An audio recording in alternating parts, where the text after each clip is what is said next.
হয় কি স্ত্রী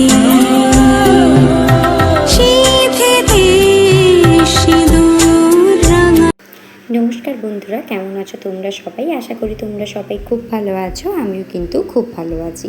তো আজকের বারটি হচ্ছে সোমবার, আর এখন বাজে সকাল 7টা। তো ঘুম থেকে উঠে তো চলে এসেছি। তো উঠেই দেখো আজকের ওয়েদারটা বেশ সুন্দর, হালকা রোদ দিয়েছে এবং হালকা ছায়াও আছে, মানে হালকা মেঘলা হালকা রোদ্দুরে বেশ সুন্দর আজকে সকালটা লাগছিল। তো তোমাদের সঙ্গেও সকালটা শেয়ার করে তারপরে একেবারে চলে এলাম চালটা ধুয়ে ভাত বসানোর জন্য। তো প্রথমে তো চালটাকে ভালো মতন করে ধুয়ে নিচ্ছি, যাতে চালের মধ্যে যত নোংরা যাই থাকুক না কেন সমস্ত কিছু যাতে পরিষ্কার হয়ে বেরিয়ে যায়।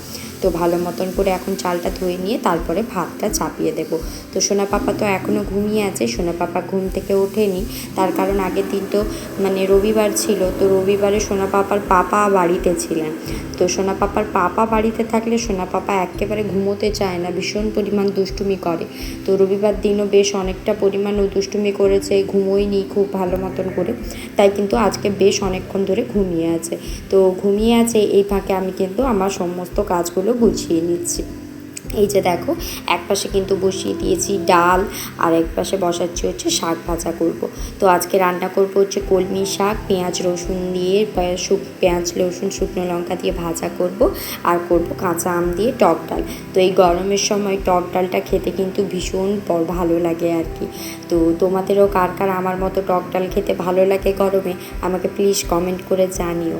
আমার তো খুবই ভালো লাগে, আর তোমাদের দাদাভাইও কিন্তু টক জিনিস খেতে ভীষণ পছন্দ করে। মাছের টক বলো, টক ডাল বলো, ওগুলো কিন্তু ওর ভীষণ পছন্দ। তো ডালটা তো একপাশে চাপিয়ে দিয়েছি, আর ভাত তো একপাশে হচ্ছে, আর এদিকে কিন্তু আমি রসুনগুলোকে একটা ছুলুনির সাহায্যে ছুলে নিচ্ছি। মানে আমার কাছে তো শিলনোড়া নেই, তো রসুনটাকে একটুখানি থেতো করে নিলে ভালো হতো। তো শিলনোড়া যেহেতু নেই, তাই কিন্তু আমি মানে গ্রেটারটা দিয়ে ছুলে নিলাম একটু। এবারে পেঁয়াজটা দিয়ে তারপরে কাঁচা লঙ্কা দিয়ে ভালো মতন করে একটুখানি ভাজবো। রসুনের হালকা ভাজা ভাজা একটা গন্ধ হলে শাকটা দিয়ে একটুখানি ভালো মতন করে ভেজে তারপরে হচ্ছে গিয়ে নামিয়ে নেব। তো দেখো, মানে কালকে সন্ধেবেলা হচ্ছে গিয়ে বিনুনিটা করেছিলাম। তো সকালে উঠে তো মাথা টাথা গোছানোর একেবারে সময় হয়নি। আগে তাড়াহুড়ো করে রান্নাঘরে চলে এসেছি, কারণ বেশ অনেকটা পরিমাণ রান্না আছে। ওগুলো সমস্ত কিছু গুছিয়ে তারপরে হচ্ছে গিয়ে সংসারের কাজকর্ম গুছাবো। তার মধ্যে যদি আবার সোনা পাপা উঠে পড়ে তাহলে তো ভীষণ পরিমাণ সমস্যা হয়ে যাবে। তাই কিন্তু ঝটপট করে এখন আমি রান্নাগুলো সেরে নিচ্ছি। তো আজকে রান্না করব হচ্ছে আম দিয়ে টক ডাল, আর শাক ভাজা, আর করব মাছের ঝাল। আর তোমাদের দাদাভাই ব্রেকফাস্টের জন্য বানিয়ে দেবো সুজির উপমা। যেহেতু তোমাদের দাদাভাই বেশ মানে ওই ছোলা তারপরে মুগ এইসব ভেজানো প্রায় কদিন ধরে নিয়ে যাচ্ছিল।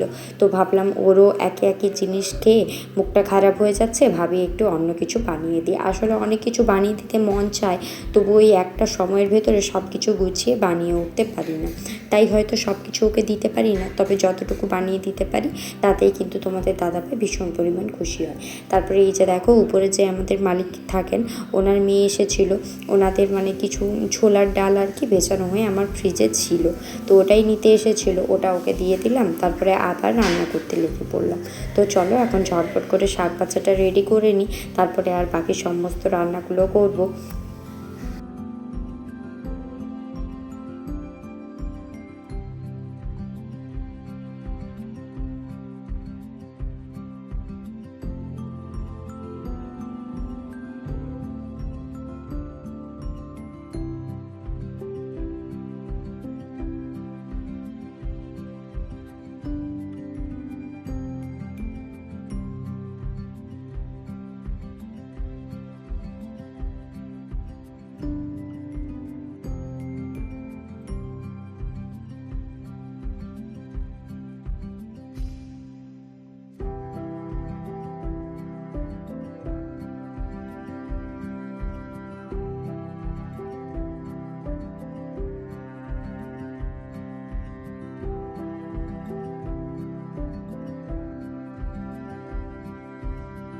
তো শাক ভাজাটা তো হয়ে গেছিলো। শাক ভাজা একটা প্লেটে তুলে নিয়ে তারপরে এই যে ভাতটা এখন গড়িয়ে নিচ্ছি।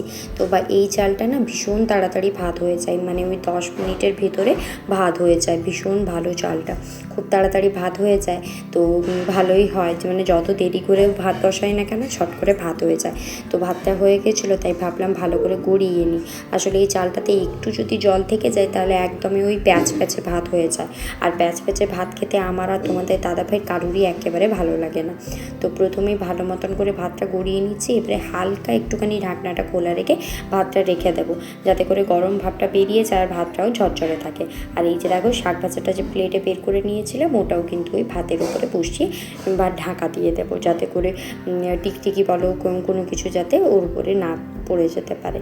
তারপরে এদিকে দেখো সমস্ত মাছ যেগুলো ফ্রিজ থেকে বের করে সকালে জলে ভিজিয়ে রেখেছিলাম, আজকের জন্য মাছটুকু বের করে নিয়ে বাকি মাছটা কিন্তু আবার কৌটোর ভিতরে রেখে ফ্রিজে রেখে দেবো। আর এই কৌটোর ঢাকনাটা জানো তো আমারই হাত থেকে পড়ে একেবারে ভেঙে গিয়েছিলো, মানে হাত থেকে স্লিপ খেয়ে গেছে আর পড়ে একেবারে মানে ওই ঢাকনার মুখটা ফেটে গেছে। তবু মাছ রেখেই দিই, যেহেতু ফ্রিজেই থাকে আর তেমন কোনো অসুবিধা হয় না। তো এখন এই যে ডিপ ফ্রিজে মাছটা রেখে লাগিয়ে দেবো ফ্রিজটা, তাহলে কিন্তু মাছটা আবার মানে জল দিয়ে দিয়েছিলাম তো মাছটার বরফটা ছেড়ে গেছে। তো এদিকে দেখো আমার কিন্তু সমস্ত রান্নাবান্না রেডি হয়ে গেছে। এই যে মাছের ঝাল করে নিয়েছি, আর এখানে আছে শাক ভাজা, আম ডাল আর গরম গরম ভাত। তো চলো এখন ঝটপট করে টিফিনটা প্যাক করে দিই, তারপরে তোমাদের দাদাভাই বেরিয়ে যাওয়ার পরে আরও সংসারের টুকিটাকি অনেক কাজকর্মই আছে। আর এদিকে সুজিটা মানে ভেজে রেখেছি, আর সুজির যে উপমার জন্য যে সবজিগুলো ওগুলো ভাজছি। তারপরে সমস্ত কিছু গুছিয়ে দেওয়ার পরে তোমাদের দাদাভাই এই যে দেখো অফিস ট্রিপের জন্য বেরিয়ে গেছে।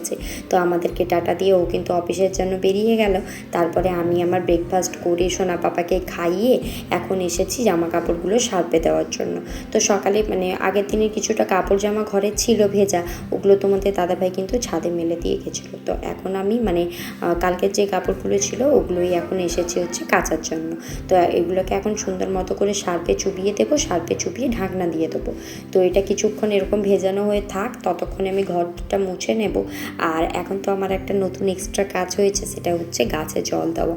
তো এই কাজটা করতে কিন্তু আমার ভীষণ ভালো লাগে, মানে আমার সারাদিনের ভিতরে এটাই হচ্ছে আমার সবচেয়ে পছন্দের কাজ হচ্ছে গাছের পরিচর্যা করা।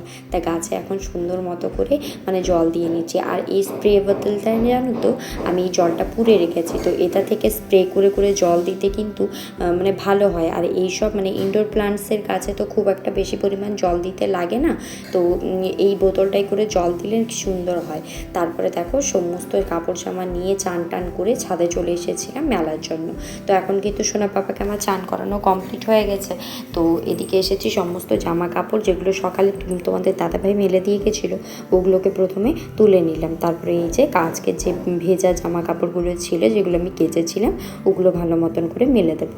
মেলে দিয়ে নিচে যাব, নিচে গিয়ে সোনা পাপাকে হচ্ছে খাওয়াবো। তো সোনা পাপা চলো কাপড় জামাগুলো মেলে দিই, তারপরে তোমাদের সঙ্গে আবার ভিডিওটা কন্টিনিউ করব। আর এখানে ক্যামেরাটা একেবারে ধোঁয়া ধোঁয়া হয়ে গেছে, তার কারণ মানে ক্যামেরার জায়গাটা ভীষণ পরিমাণ ঘাম জমে গেছিলো আর আমি একেবারে লক্ষ্য করিনি, তাই কিন্তু এখানে ক্যামেরা ফুটেজটা এরকম ধোঁয়া ধোঁয়া এসেছে। আর সোনা পাপা দেখো একটা লাঠি নিয়ে ঘুরে বেড়াচ্ছে চারিধারে জুতোটা পরে। আর তো চলো কাপড় জামাগুলো মেলে দিই, তারপর নিচে গিয়ে আবার তোমাদের সঙ্গে ভিডিওটা কন্টিনিউ করব।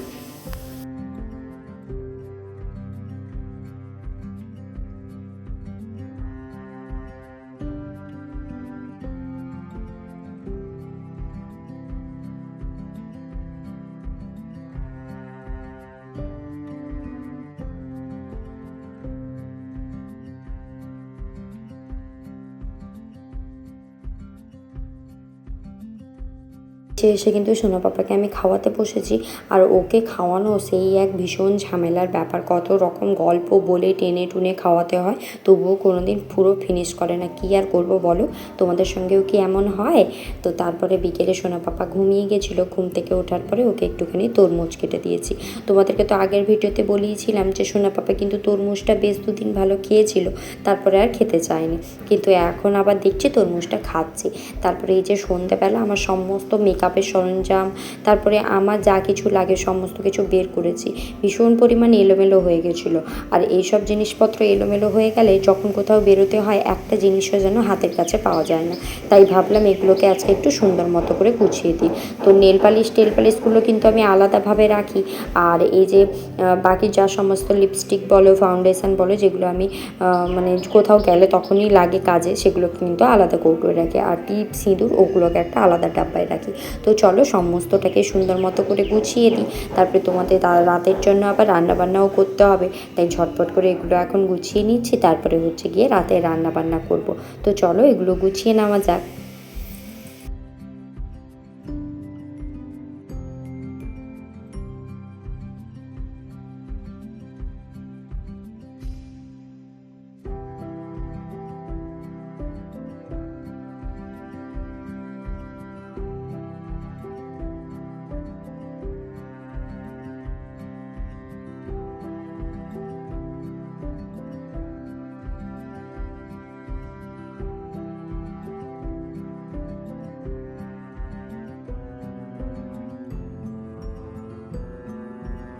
সমস্তটাই আমার গোছানো হয়ে গেছে। তো আজকের ভিডিওটা এখানেই শেষ করছি। কেমন লাগলো অবশ্যই জানাবে, যদি ভালো লাগে একটা লাইক সাবস্ক্রাইব করে